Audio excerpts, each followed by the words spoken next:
ইরানের সাথে যুদ্ধ শেষ হতে না হতেই নতুন সংকটে ইসরায়েল।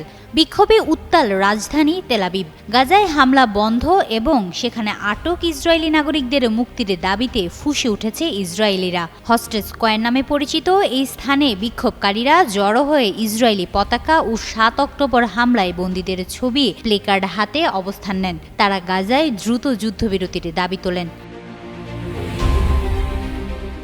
এর আগে ইরানের সঙ্গে চলমান যুদ্ধে নিরাপত্তাজনিত কারণে ইসরায়েলে বড় জামায়াতের উপর নিষেধাজ্ঞা ছিল। ফলে প্রতি সপ্তাহের নিয়মিত জিম্মি মুক্তি আন্দোলন কয়েক সপ্তাহ বন্ধ ছিল। ইসরায়েলের দাবি অনুযায়ী গাজায় বর্তমানে অন্তত ৪৯ জন ইসরায়েলি জিম্মি রয়েছেন, যাদের মধ্যে ২৭ জন জীবিত নেই বলেই ধারণা করছে দেশটির সেনাবাহিনী।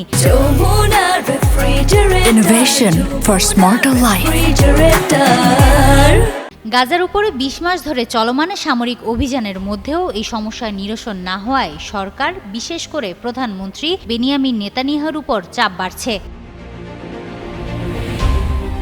বিক্ষোভে অংশ নেন গাজা থেকে মুক্তি পাওয়া লিরি আলবাগো।